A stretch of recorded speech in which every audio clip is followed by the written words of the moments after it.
You think those old kitchen habits your grandmother swore by were just superstition? Think again. African American cooks perfected techniques that modern scientists now call nutritional genius. These methods were dismissed and nearly erased. Here are 30 banned cooking tricks science finally validated. Cooking collard greens for hours was dismissed as overcooking vegetables into mush, yet African American grandmothers knew something nutritionists took decades to confirm. The long, slow simmer breaks down tough cellulose fibers that human stomachs struggle to digest, releasing nutrients that quick-cooked greens keep locked away. Scientists now understand that extended cooking times make minerals like calcium and iron far more bioavailable. Families gathered around pots that simmered all Sunday morning, filling kitchens with that unmistakable aroma of greens seasoned with smoked meat. What seemed like patience born of tradition was actually sophisticated food science, practiced without laboratories. Those hours at the stove created meals that nourished in ways fast cooking never could. Drinking pot liquor from greens was a practice that made outsiders cringe, yet African American families treasured every drop of that dark, rich cooking liquid.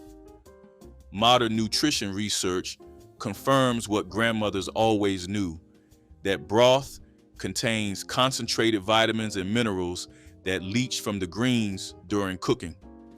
Scientists discovered pot liquor holds more nutritional value than the vegetables themselves, packed with water-soluble vitamins B and C.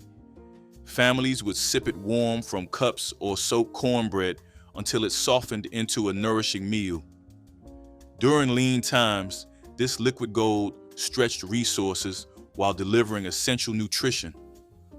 What doctors now call nutrient-dense broth, Black families simply called pot liquor, and they never wasted a single precious drop. Cooking with cast iron skillets was standard practice in African American kitchens long before scientists discovered the pans actually fortified food with dietary iron. Research confirms that acidic foods like tomatoes and greens cooked in cast iron absorb significant amounts of the mineral, helping prevent anemia in communities with limited access to red meat. Those heavy Black pans passed down through generations were doing double duty as cookware and nutritional supplements. Grandmothers seasoned their skillets with lard, building layers of natural non-stick coating that modern chemists struggle to replicate safely. What seemed like stubborn attachment to old equipment was actually health intervention disguised as tradition. Scientists now recommend cast iron cooking for the same benefits Black cooks enjoyed for centuries. Using bacon grease as cooking fat was condemned for decades as unhealthy habit that would clog arteries, yet African American cooks never stopped saving every precious drop. Modern research reveals that rendered pork fat contains less saturated fat than butter and provides stable cooking temperatures that prevent harmful compounds created when vegetable oils break down. Scientists discovered that animal fats contain fat-soluble vitamins processed oils lack entirely. Grandmothers kept ceramic crocks by the stove, straining bacon, drippings for seasoning vegetables and frying eggs. What nutritionists once banned as dangerous, researchers now acknowledge as traditional wisdom that understood fat quality matters more than fat avoidance. That humble grease jar held more intelligence than years of misguided dietary advice. Soaking dried beans overnight was a ritual African American cooks performed religiously, though food scientists once insisted the practice was unnecessary habit. Research now confirms that overnight soaking reduces compounds called oligosaccharides that cause digestive discomfort while decreasing cooking time and improving nutrient absorption. Scientists discovered that soaked beans retain more minerals and produce creamier textures because water penetrates tough outer skins before heat is applied. Grandmothers would set their beans to soak before bed, knowing morning would bring a pot ready for slow cooking with ham hocks. The practice also reduced phytic acid that blocks mineral absorption. What seemed like simple kitchen routine was actually sophisticated food preparation that maximized both nutrition and digestibility. Marinating meat in buttermilk was a technique African American cooks used to transform tough, inexpensive cuts into tender meals that rivaled expensive steaks. Food scientists now understand that buttermilk's lactic acid gently breaks down muscle fibers without turning meat mushy, while calcium helps proteins retain moisture during cooking. Research confirms that buttermilk marinades penetrate deeper than vinegar, creating tenderness throughout rather than just on the surface. Grandmothers would submerge chicken pieces overnight before dredging in seasoned flour, producing fried chicken so tender it fell off the bone. What seemed like folk wisdom was precise food chemistry that restaurants now employ deliberately. Black cooks mastered meat tenderization through observation long before laboratories confirmed their methods. Adding vinegar to cooking greens was dismissed as peculiar taste preference, yet African American cooks insisted the splash of acid made vegetables more nutritious.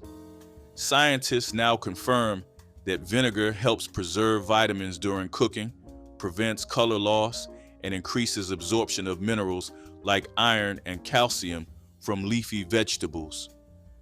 Research shows that acidic environments protect certain nutrients from heat degradation while breaking down plant cell walls to release others.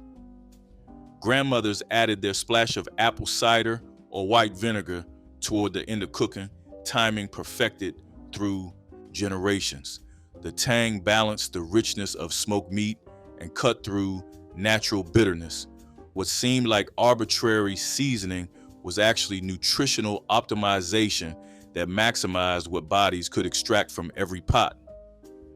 Cooking with smoked meat for seasoning was criticized as adding unnecessary fat to healthy vegetables. Yet African American cooks understood something deeper about nutrition. Scientists now recognize that smoke contains compounds with antimicrobial properties while adding complex flavors impossible to replicate artificially.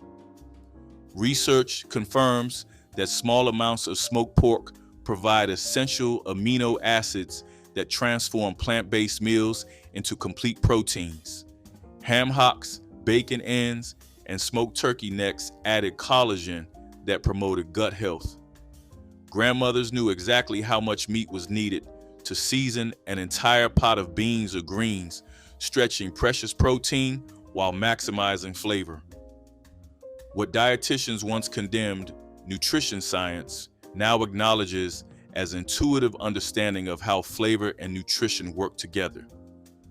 Letting batter rest before frying was a step many modern cooks skip, yet African American grandmothers insisted the weight made all the difference in crunch and texture.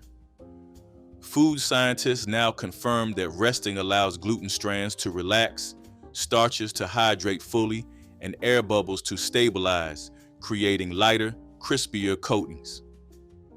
Research shows rested batters absorb less oil during frying because their structure is more cohesive. Grandmothers would mix their cornmeal coating, then attend to other kitchen tasks while the mixture transformed. The resulting fried chicken and catfish emerged with crust that shattered between teeth rather than turning soggy. What seemed like patience forced by busy kitchens was deliberate technique that improved texture and reduced oil absorption. Using molasses instead of white sugar was considered old-fashioned and unsophisticated, a mark of poverty rather than deliberate choice. Scientists now recognize that blackstrap molasses contains significant iron, calcium, magnesium, and potassium that refine white sugar strips away during processing. Research confirms that molasses provides antioxidants supporting bone health, blood sugar regulation, and cardiovascular function. African American cooks stirred it into coffee, drizzled it over biscuits, and baked it into gingerbread that satisfied sweet cravings while delivering actual nutrition. Grandmothers kept sticky jars in pantries, using molasses when money was tight, unknowingly choosing the healthier option. What was dismissed as poverty cooking turns out to be nutritional wisdom modern health advocates now recommend.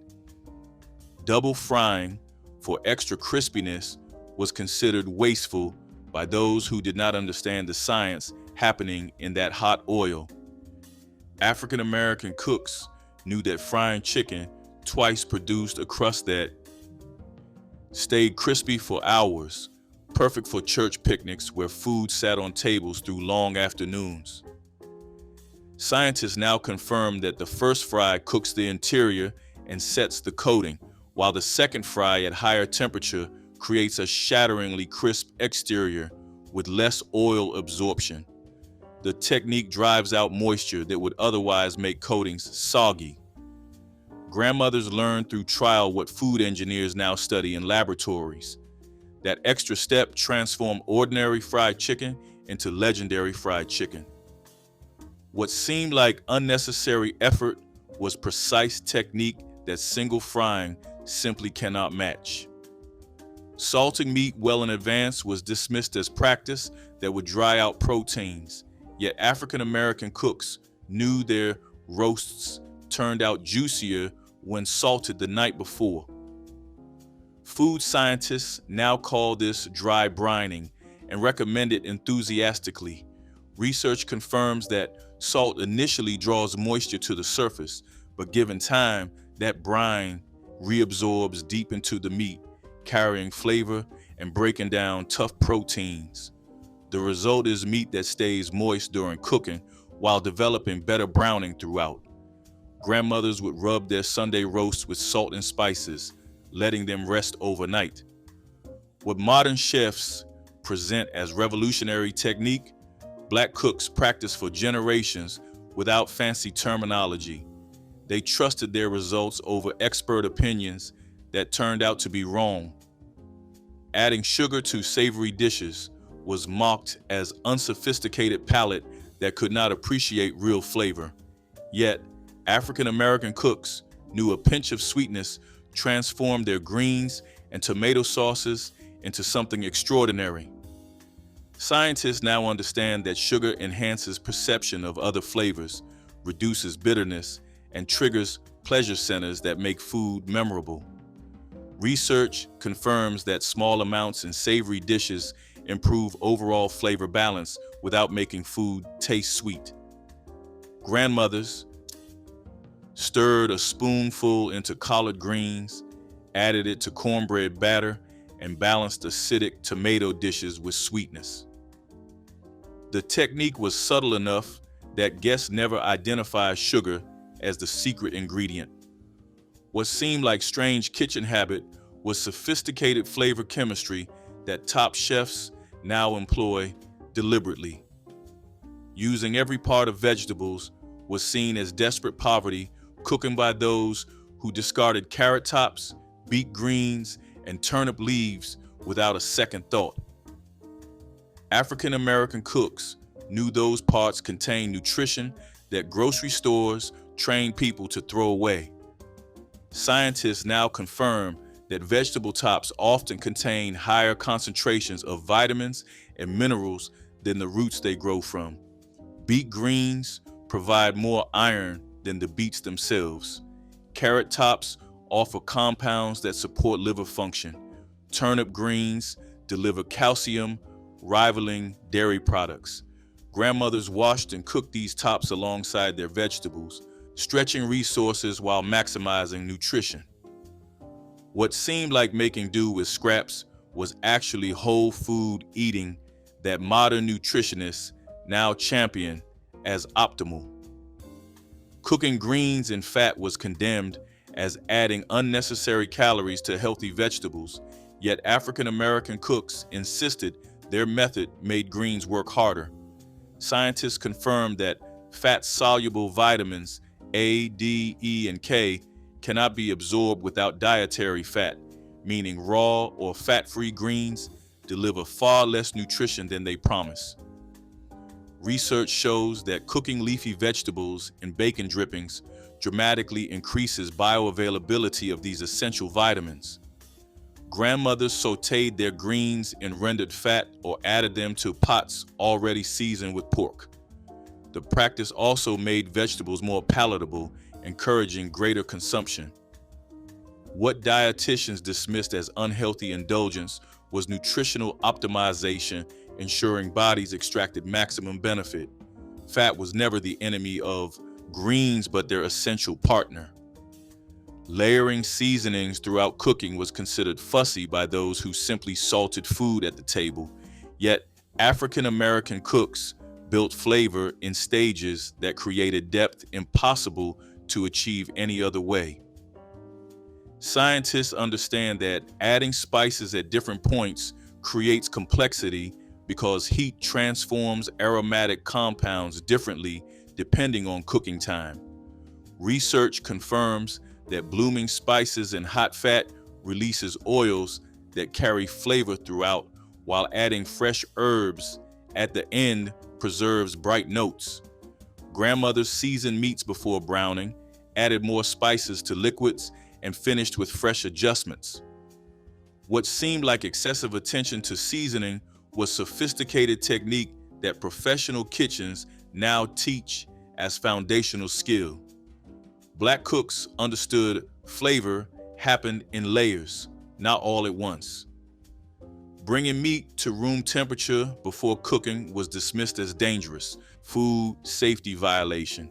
Yet, African American cooks pulled their roast from ice boxes an hour before cooking and achieved results cold start methods could not match. Food scientists now confirm that tempered meat cooks more evenly, developing better crusts while staying juicy inside, because heat does not have to overcome extreme temperature differences. Research shows that properly handled meat reaches safe temperatures faster when starting closer to room temperature. Grandmothers knew their chicken fried more evenly, and their roast came out perfectly pink throughout when rested on counters before hitting hot pans.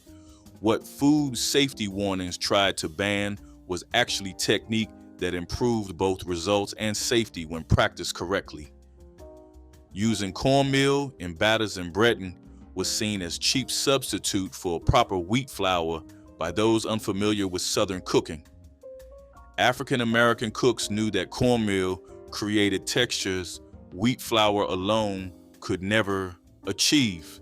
Scientists confirmed that cornmeal's coarser texture creates crispier coatings that stay crunchy longer, while its natural sugars promote better browning through caramelization.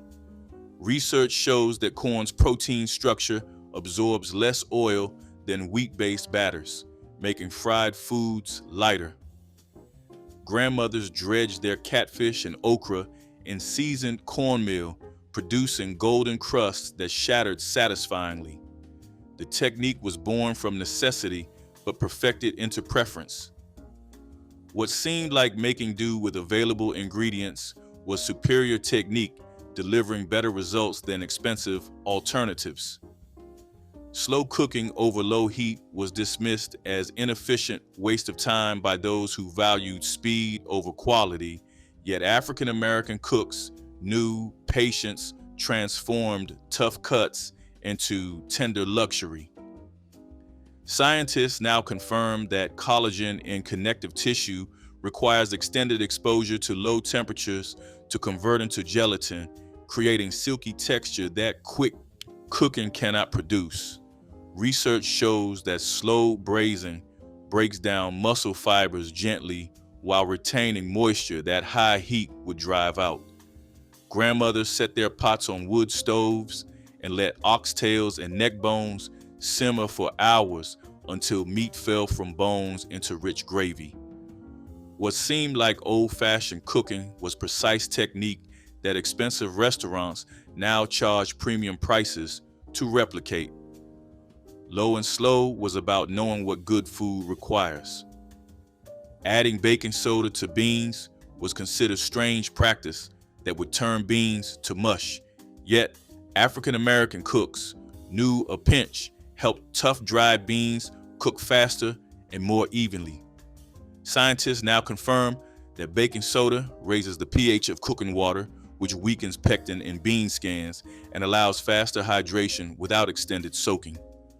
Research shows that alkaline environments also reduce compounds that cause digestive discomfort, making beans easier on sensitive stomachs. Grandmothers added just enough to help beans along without turning them into paste, a balance learned through generations. The technique was especially valuable when time was short or beans were old and stubborn. What seemed like unnecessary kitchen chemistry was practical solution to common problems that science now validates. Cooking dried corn instead of fresh was seen as settling for inferior ingredients when frozen options filled grocery stores. African American cooks knew that drying concentrated flavors and nutrients that fresh corn lost within hours of picking. Scientists now confirm that dried corn contains higher levels of resistant starch that feeds beneficial gut bacteria. Research shows that the drying process also makes certain antioxidants more bioavailable than the fresh kernels provide. Grandmothers kept jars of dried corn in pantries, rehydrating it for stews and succotash that tasted richer than any fresh version. The technique preserved summer harvests through winter, months when nutrition was hardest to find. What seemed like making do without modern convenience was actually superior preservation. Seasoning food without measuring was criticized as imprecise cooking that could never produce consistent results, yet African American grandmothers created dishes so perfectly balanced that chefs could not replicate them.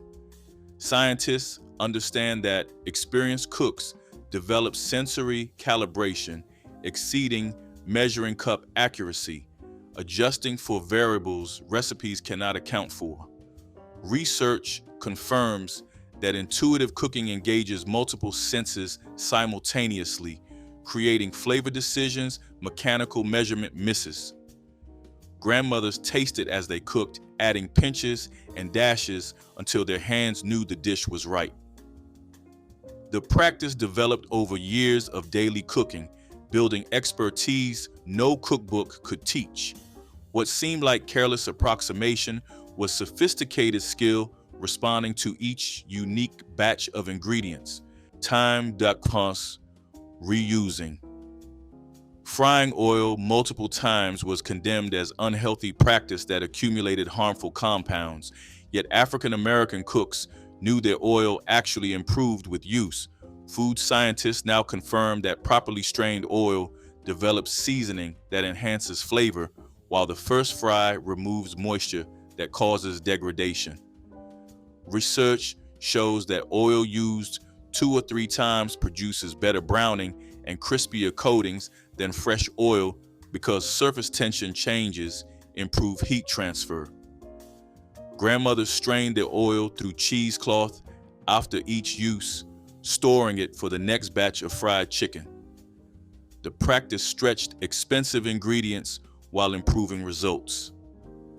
What seemed like dangerous frugality was technique that professional kitchens employ, recognizing seasoned oil delivers superior fried food. Adding onions to almost everything was dismissed as heavy-handed cooking that masked delicate flavors, yet African American cooks understood that onions provided far more than taste. Scientists recognize that onions contain prebiotic compounds that feed beneficial gut bacteria, supporting immune function. Research confirms that cooking onions releases sulfur compounds that may help regulate blood sugar and reduce inflammation. The flavor transformation from sharp raw onion to sweet caramelized base created depth no other vegetable matched. Grandmothers started nearly every pot with onions sizzling in fat, building foundations for greens, beans, and stews. What seemed like monotonous reliance on one ingredient was health-promoting tradition modern nutrition endorses. Those onions were doing medicinal work while making food taste better. Saving and using meat drippings was labeled as unhealthy habit that would raise cholesterol, yet African American cooks treasured every drop that rendered from their roasts and bacon. Scientists now understand that meat drippings contain fat-soluble vitamins and compounds that processed fats lack entirely. Research confirms that natural animal fats provide stable cooking mediums that do not produce harmful compounds at high temperatures like vegetable oils can. Grandmothers poured drippings into ceramic crocks, using them to season vegetables, make gravies, and add richness to cornbread. The practice stretched food budgets while adding flavor and nutrition store-bought fats could not match. What dietitians condemned for decades, nutrition science now acknowledges as traditional wisdom worth preserving.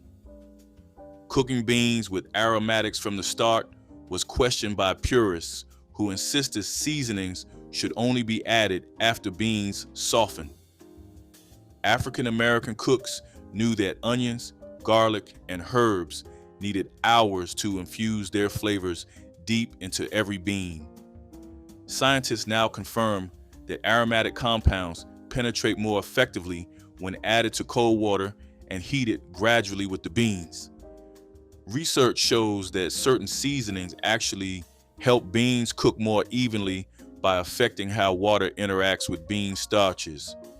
Grandmothers built their pots with onion, garlic, bay leaves, and smoked meat from the beginning, creating beans seasoned through to their centers. What seemed like impatience was superior method that produced more flavorful results than last-minute seasoning ever could. Frying in lard instead of vegetable oil was demonized as artery-clogging practice. Yet, African American cooks produced generations of elders who lived long and active lives. Scientists now recognize that lard contains less saturated fat than butter and remains stable at high temperatures without producing harmful trans fats. Research confirms that lard's monounsaturated fat profile resembles olive oil more closely than the saturated villain it was portrayed as. Grandmothers rendered their own lard from pork fat, creating pure cooking medium that made biscuits flaky and fried chicken impossibly crisp. What the food industry spent decades condemning, nutrition researchers now acknowledge was healthier than processed alternatives. That humble lard was never the enemy they claimed. Fermenting vegetables at home was viewed as risky preservation that could cause illness, yet African American cooks kept crocks of fermenting produce that provided nutrition through winter months. Scientists now champion fermentation as one of the most health-promoting traditions, producing probiotics that support gut health and immune function. Research confirms that fermented vegetables contain higher vitamin levels than fresh counterparts while being easier to digest. Grandmothers made chow chow, pickled peppers, and sauerkraut using techniques passed down through generations. The process required no special equipment, just salt, time, and knowledge families preserved through practice. What modern food safety tried to discourage, health science now celebrates as traditional wisdom worth reviving.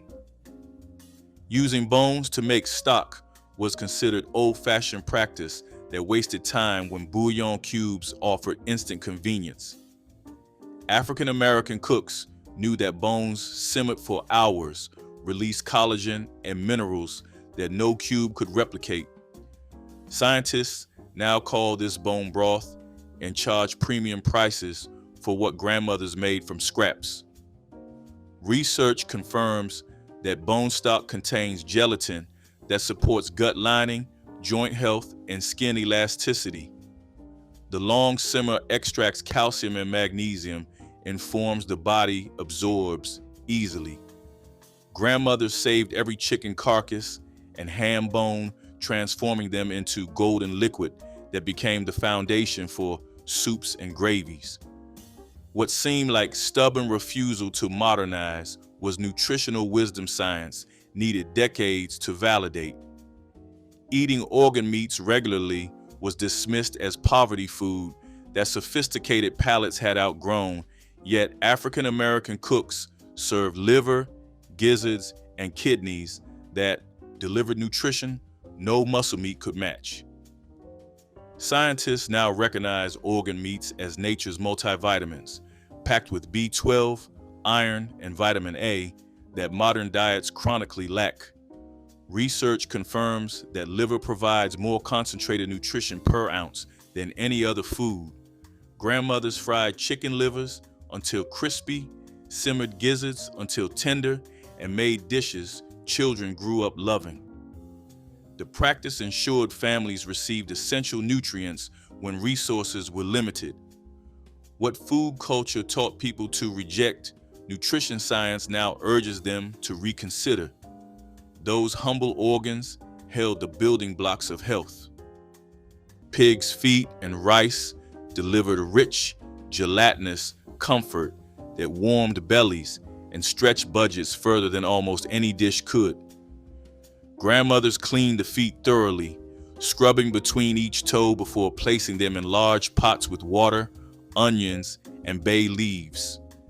The feet simmered for hours until meat became tender and cooking liquid turned thick with natural gelatin. Seasoned with salt, pepper, and hot sauce, the feet were served over fluffy white rice that soaked up rich, porky gravy. The collagen in pig's feet was believed to strengthen joints and nourish skin, making this both food and folk medicine. Children learned to navigate small bones and appreciate the sticky, satisfying texture that defined this traditional meal. This dish proved that cheapest cuts often delivered deepest, most satisfying flavors. Slab bacon. Grease cookies were a sweet born out of thrift, when butter was scarce and nothing could be wasted. Families saved every drop of bacon grease in jars, using it not only for frying, but also for baking. When mixed into cookie dough with sugar, flour, and spices, the grease gave the cookies a unique smoky richness. They were soft, slightly salty, and filled with the taste of survival, proof that ingenuity could transform scraps into something special. Children often ate them warm from the oven, unaware they were built on frugality rather than luxury. These cookies carried the story of resilience, turning what others might discard into dessert. They were common in households where bacon was a rare indulgence, stretching its value far beyond breakfast. The smell of these cookies baking lingered in kitchens, a blend of sweet and savory unlike anything from store-bought treats. Today, they are nearly vanished, their memory tied to hard times. Slab bacon grease cookies show how even hardship can leave behind flavors worth remembering. Fried fatback was the foundation of flavor in African American kitchens, rendering golden lard while creating crispy slices that seasoned greens, beans, and everything in between. Grandmothers sliced thick pieces from salted pork back and fried them slowly in cast iron until the fat melted and edges turned golden brown. The rendered fat was saved in coffee cans, becoming the essential cooking medium for countless dishes. The crispy pieces were eaten as a side, crumbled over vegetables, or enjoyed with cornbread between meals. For families with limited money, fatback provided both seasoning and substance from one affordable cut. Children grew up with the sound of sizzling pork-filling morning kitchens. This technique represented resourcefulness, turning one ingredient into both flavor and fuel. Grape hull pie was an ingenious way to waste nothing, even after grapes had been pressed for juice or wine. The thick, chewy skins were simmered with sugar and spices, then baked into a pie with a flaky crust. The result was a dessert that was both tart and sweet, carrying the full essence of the grape. For many households, it meant stretching a harvest further, ensuring no part of the fruit was discarded. Children who expected jelly were surprised to find grape skins tucked into pies, yet grew to love their unique flavor. Grape hull pie was common in homesteads where every scrap counted, reflecting a deep respect for the land's bounty. It represented a kind of cooking where thrift and creativity merged, transforming leftovers into tradition. Today, it is rarely seen outside of heritage cookbooks, nearly erased by modern preferences. Yet grape hull pie reminds us of the cleverness of past kitchens where nothing was wasted and every bite carried the flavor of ingenuity. Ham hock and turnip greens carried tradition in every slow-simmered pot, filling homes with smoky aroma that signaled Sunday dinner was near. Grandmothers washed turnip greens several times to remove grit, then added them to pots with smoked ham hocks, onions, and a splash of vinegar. The greens simmered for hours until silky and tender, absorbing the rich, salty essence of the pork. The pot liquor left behind was liquid gold, sipped from cups or sopped with cornbread to capture every drop. Ham hocks were affordable cuts that butchers sold cheaply, perfect for stretching meals across large families. The meat fell off the bone by cooking's end, offering protein alongside vegetables in one nourishing pot. This dish taught children that patience and humble ingredients created meals worth waiting for. Hog crackling gravy was a trick to bring bold flavor to otherwise plain meals of rice, potatoes, or cornbread. Cracklings, the crispy bits left from rendering pork fat, were stirred into pan drippings and flour to make a rich, textured gravy. The salty crunch of the cracklings turned a simple starch into something hearty and satisfying. Families loved it because it stretched scraps into abundance, proving that nothing from the hog was wasted. It was often poured over large bowls of rice, transforming the cheapest ingredient into a meal fit for a feast. Children scooped it eagerly, not realizing they were eating thrift disguised as indulgence. The gravy carried the smoky, savory essence of pork, a taste that defined many kitchens of the South. Today, hog crackling gravy is nearly forgotten, replaced by smoother gravies with no trace of grit. Yet in its time, it embodied the art of survival cooking, where resourcefulness brought joy to the table. Hog crackling gravy was poverty made flavorful. Crackling cornbread brought crunch and richness to the table by folding crispy pork cracklings directly into the batter before baking. Grandmothers rendered fatback until golden and crisp, then chopped those cracklings into small pieces that studded the cornmeal mixture. The batter was poured into a smoking hot cast iron skillet greased with lard, creating that signature crispy bottom crust. Each bite delivered earthy cornmeal sweetness, interrupted by salty, crunchy pork that melted slightly from the oven's heat. This bread stretched precious meat scraps into something that made plain beans feel like a feast. Children fought over corner pieces where cracklings concentrated and edges turned extra crispy. The bread kept well for days, improving as pork fat continued seasoning the crumb. Boiled peanut soup was a clever way to turn a cheap, plentiful snack into a rich and sustaining meal. Families started with boiled peanuts, soft and savory, then blended them with broth, onions, and sometimes milk to create a creamy soup. It was high in protein and carried a nutty depth that filled bellies when meat was scarce. African American kitchens especially valued peanuts, which had been part of food traditions since arriving from Africa. Children who were used to eating boiled peanuts from paper bags found it surprising to see them turned into soup, but the taste was comforting. For many, it was a dish of invention, born of necessity yet delicious enough to be remembered fondly. Peanut soup showed the creativity of cooks who could stretch a handful of legumes into a meal for an entire family. Though rarely seen today, it reflects the ingenuity of those who could not afford to waste anything. Boiled peanut soup was both survival and celebration, served warm with pride. Pickled watermelon rind turned summer's leftover scraps into a tangy, sweet preserve that lasted well into winter months. Grandmothers trimmed the green outer skin and pink flesh, leaving only white rind to be cut into uniform pieces. The rinds were soaked overnight in salted water to firm the texture before being drained thoroughly. A pickling syrup of vinegar, sugar, cinnamon sticks, and cloves was poured over prepared rinds in sterilized jars.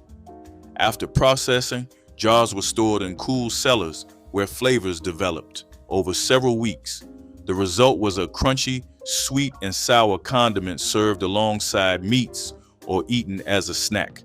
This preserve represented the waste-nothing philosophy that sustained families through lean times when every scrap carried value and purpose.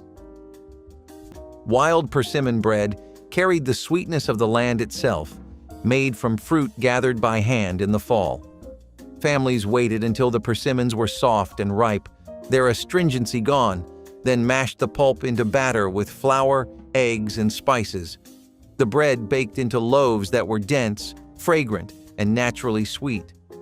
Foraging for persimmons was a seasonal ritual, with children climbing trees and filling baskets under the autumn sun. The fruit was free, abundant, and full of vitamins, making it a precious resource when money for sugar or store-bought sweets was scarce. Wild persimmon bread tasted like the season, a warm reminder that even hard times could offer comfort. It often appeared on holiday tables, stretching humble ingredients into a dish that felt special.